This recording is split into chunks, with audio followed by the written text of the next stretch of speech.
Guess what time it is? Well, it's the Mystery Box Challenge time.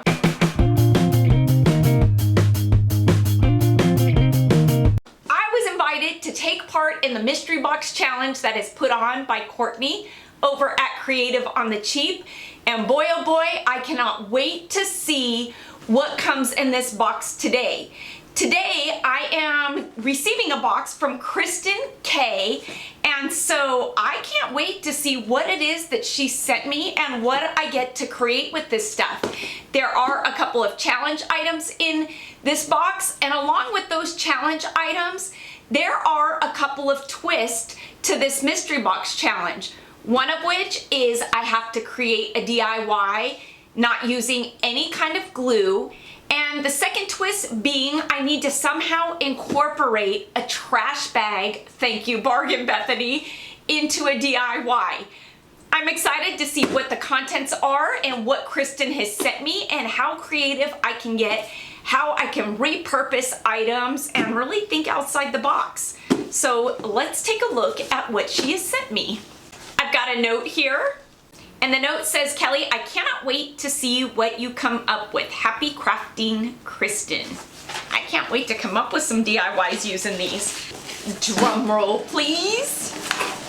Alrighty, so right off the bat, I am seeing challenge item 1 here, and I'm gonna wait until the end to open those up. First item, I am seeing this Galvanized Home Sweet Home Planter. Oh, how stinking cute is this? She has sent me a couple of wood houses. Ooh, a crafter square maple leaf. This is kind of like a palette maple leaf or a slatted one. You pick.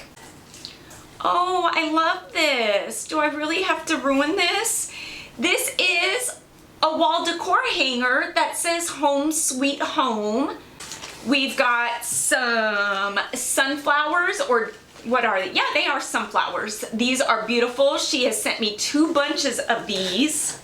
And some of Dollar Tree's wood beads. These are always fun to craft with. Alrighty, so lastly, we have got the 2 challenge items. So let's see if Kristen was nice or did she really want to challenge me? Ooh, okay. We have got some moss rocks. We've got a 10-pack here. Oh, nice. And this wood cloud hanger with the twine and the beads and the tassel. Okay, I'm gonna say that Kristen was on the nicer side, so thank you, Kristen. She has most definitely given me some items that I can create with and work with, which I am excited about. So like the last time, I'm gonna sit with this, I'm gonna ponder it for a couple of days and look at all these items to see what I can create. So I will meet you back here in a couple of days after I've slept on it a bit. I need some fall fabric for this DIY, and this one is gonna work perfect. It's one I had in my stash. I need to cut this into some strips.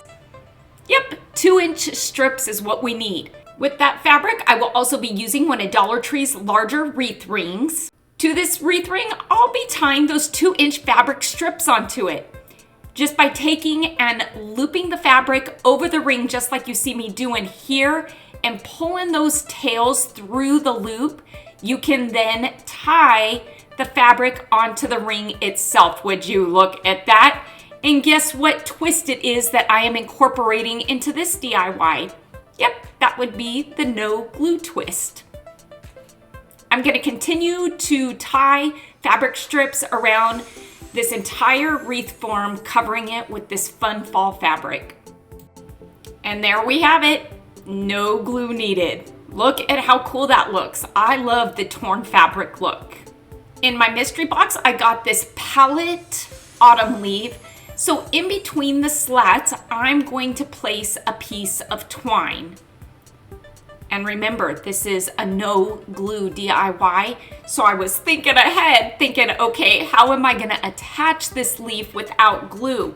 Well, before I do anything to it, maybe I should add some twine. Thank you, Kristen, for the slatted leaf, because had it not been a slatted leaf, I might have run into a bit of trouble. So I'm gonna tie up the twine in the back just to kind of keep it out of the way. I'm gonna give this a nice good coating. I'm using Waverly's black paint. I was just using any paint that I had on hand, and I really am globbing it on. Yeah, you see me, I am really globbing on the paint. I am being generous with it. I want it nice and thick, because to this paint, to the top of this paint, wait for it. Now for that second twist. Thank you, Bargain Bethany. I cut up my trash bag using half of it, crumbled it up to get it nice and wrinkled. Once I straightened it out a bit, to that super wet autumn leaf, I'm gonna place the trash bag right there on top. Since this is still a no glue project, the wet paint is going to act as glue and adhere this bag onto the leaf. Now this bag is gonna kind of give this leaf that dried leaf element, that look of a crinkled up leaf. How cool is that? So I'm gonna go ahead and get this bag on there. I'm not gonna straighten it out. I'm gonna leave the wrinkles in there. Once it's good and dry, yep, on the back side, you'll see that there are still those strings there, and I am good to go by cutting off the excess bag. I tried to use a razor. It didn't go so well because the bag isn't super stiff, so using scissors was definitely the way to go. To the top of this leaf, I am gonna add some of Hello Hobby's brown, and as I am putting this brown on the leaf, you can see just how cool this is gonna look with the bag, how wrinkled it looks. I'm kind of excited. This was an idea, I kid you not, that I came up with in my sleep, because I really wasn't sure what I wanted to do with the bag. I knew I didn't want to make a flower because I had done that with the diaper in the last mystery box challenge. I really wanted to challenge myself and do something a bit different. When in my sleep, this came to me and I thought to myself, self, that is it. It is going to add so much to this leaf, and look at what it does. I'm excited. This might be something I incorporate into these leaves more often. Such a cool look. Now I will tell you the thinner bags do work best. Once it was good and dry, I decided to go in with some pumpkin orange and an ivory and just kind of use a dry brush stroke and brush over those elevated areas as much as I could, just to add a bit of color to this. You know, before the leaves completely turn brown, there is still a little bit of color left in them, and so just adding some of that cream and the pumpkin orange and maybe just a little bit of brown to blend it in, I think is gonna do the trick. Dollar Tree's got this 6-pack of laser cut fall words. I love these. Again, this is a no glue project, so to the back of these wood words, I'm gonna glob on some of the brown paint and hope that when it dries, it sticks to this autumn leaf. And I'm gonna place it right smack in the middle of this leaf, and yeah, I think it'll stay. Fingers crossed, I'm hoping. As I'm moving it, I'm feeling it. I think it's gonna work. This is the perfect center to this wreath. To this though, I thought I'd incorporate some of these wood beads that came in my mystery box as well, because I've got the string here on the back, and that is what I'm going to use to attach it to the wreath. So just by tying the string around the fabric itself, look at that, we don't need glue. But because the string was gonna show, I felt like it was an eyesore. So by adding the beads to it, it kind of made it a decorative element. And so yes, I'm just gonna use 4 of the strings. I ended up cutting off 2 of the center because I didn't need it, but it's better to have them there than not have them there. And I tied it on 4 corners, and look at that. My leaf is staying, and there is no glue on this piece, and we incorporated the trash bag. And I'm gonna say, I kind of really love this piece. What a fun DIY piece. But it was definitely missing one of my twine, or because it's fall, raffia bows. And so again, because this is no glue, I'm just gonna tie the bow to the bottom of the leaf here using some raffia, and it is going to get the job done. And there we have it, 1 project down, a few more to go because we've got more fun items that Kristen sent to me in the mystery box. Before I jump into the next DIY, I wanted to take a quick second to welcome those of you who are visiting my channel for the first time that may have come from some of the other creators' channels. Thank you so much for stopping by. Now let's get back to this mystery box and let's see what else I create with these items that Kristen sent to me. Next item, this fun galvanized planter. To this, I started off by using this Desert Sands, Desert Tan, you saw it. And I thought I would just sponge dab it on because I only wanted to give this one coat and I wanted it to have some texture. So a good way to add texture is to use a sponge dabber versus a paintbrush. Then I realized I did it the wrong color, so I'm gonna go in with some of Hello Hobbies brown and go over that, and boy oh boy am I making a mess. I must have been in a hurry doing this DIY, but that's all right. And again, because I wanted texture, wow, I am really just slapping it on, aren't I? My word, I don't know that I've ever been so messy in a DIY. I'm gonna blame it on the sponge dabber. Yeah, because I was really putting a good healthy amount on the sponge because again, I wanted that texture. So I'm gonna go over that desert tan with this, and this is going to be the color I needed. To this planner, I'm gonna add some of that signature stitching of mine because I feel like it is such a fun addition to DIYs. It really adds, I think, a finishing element and it adds more personality, and I love personality in my DIYs. Do you? This was one of 2 of the challenge items sent. I think I can incorporate this into this DIY. This cloud plaque, well, it's gonna get a nice coating of that desert tan. I've got the right color this time. I'm kind of loving these Hello Autumn Harvest rub-on transfers. This is gonna be perfect for this cloud plaque. By removing the protective film there on the back, it exposes the transfer. You can then place your transfer on whatever surface you're gonna apply it to. Then just taking a scraper of some sort and lightly going over it, pressing down that transfer onto the surface.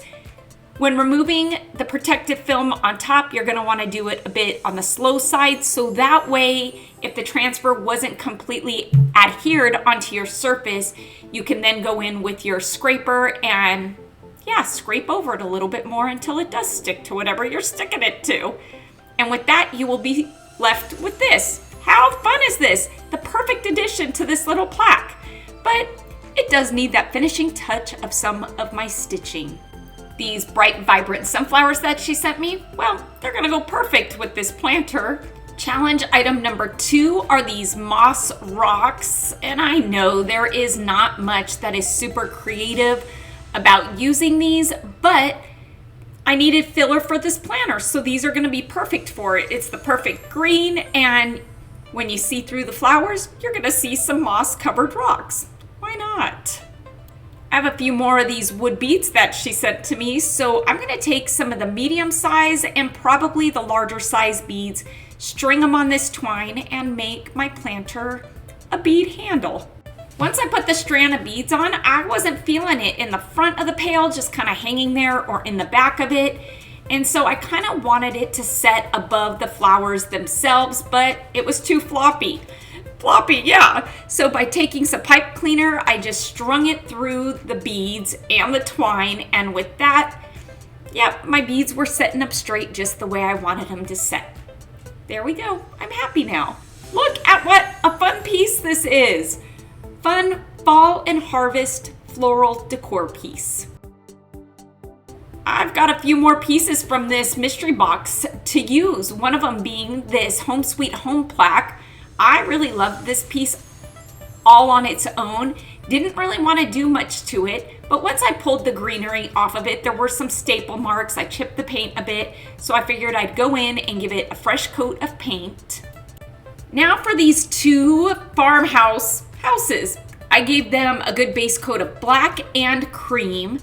To these houses, I'm gonna be using a Crackle Medium. This is by Folk Art. You can get this at just about any hobby store.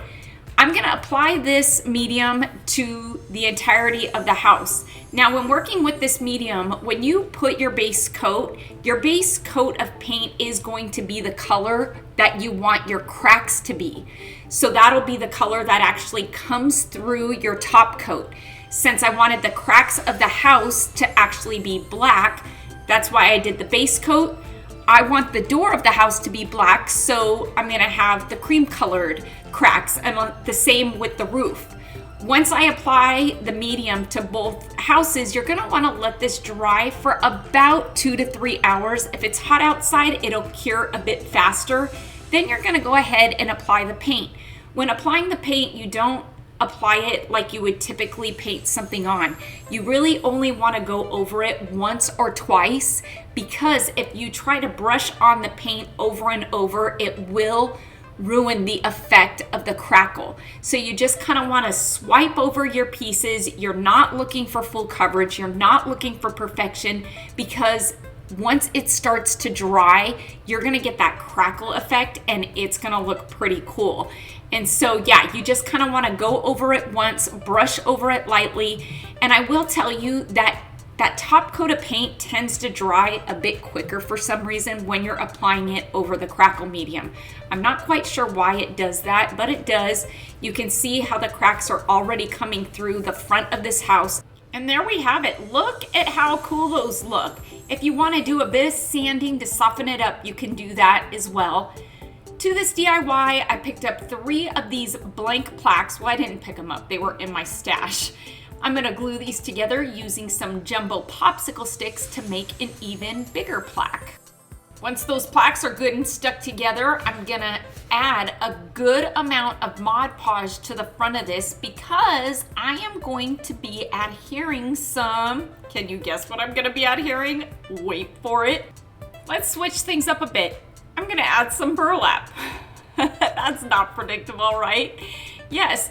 So by adding the Mod Podge to the plaques, then adding the burlap, then we're gonna go in and add a second coat of Mod Podge. Yeah, I am being generous with this. Why am I being so generous? Some might say it's wasteful, but it is not, I promise you that. The burlap tends to really absorb the Mod Podge, so you need a lot. And this is what you want to end up with, because it is going to make your burlap stiffer. So when you cut it, you get those nice clean edges. And the best way to cut it is just using a straight edge razor and using the plaques themselves as a guide. To my rustic burlap plaque, I'm going to add my houses off to each side, and there in the center, I am going to add my Home Sweet Home plaque. I'm thinking that this piece needs some greenery down there to kind of soften it up a bit. So I dug into my stash and pulled these out. These, I want to say, are from the Dollar Tree. Not sure when, but they're there, or they were there.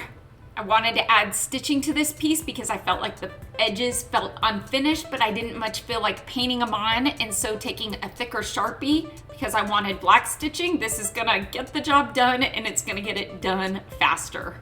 And why not? I'm gonna add some stitching to the houses too, because they look like they needed it. Now, stitching is one of those things that is optional. If it is not for you, I say just opt out, don't put it on. But to me, it gives it that country look that I really love and feel. And so I like to add it to my pieces. And when I don't, I feel like my pieces are missing something. It's probably because I've added it to all my pieces. To the top here, I'm gonna add some rope knots. I just tied my rope in a knot, cut it off, and made, I guess, a rope stub. Why not? I'm gonna glue it to the front side of my plaque, and this is gonna give the illusion that the rope is coming through the plaque, because I'm gonna add a hanger. This is just kind of one of those tricks of the trade, a hack. If you don't have a drill, you don't want to drill through it, you could do this and it's gonna give that look, that same look, and it's easier and quicker, and yeah, and I like the look of it. And that's a wrap for this Mystery Box Challenge DIYs. These mystery box challenges have really become something that I enjoy doing. I think it's fun content to add to my channel. It kind of breaks up the content in the videos. I feel like it adds something fun for all of you subscribers to watch that's just a little bit different. You get to see all of us DIY creators come together, have fun, and create, and I think that it's just fun all together. Kristen, thank you so much for my mystery box. Courtney, thank you so much for taking the time out of your busy life to put such a fun I guess, collaboration together. I've really enjoyed being in the last 2 mystery box challenges, and I look forward to being in more and creating with more of these amazing creators. Now make sure to head on over to all of the other creators' channels. You can find the playlist in the description box below to see what they came up with. Who did I send my mystery box to? Auntie Cuckoo. So you'll want to head on over to her channel to see what I sent her and what she came up with. Until next time, everybody, I hope you have a fantastic day. Happy crafting on a budget. Stay happy, stay safe, stay healthy, but most of all, stay positive, please. And bye for now, everybody.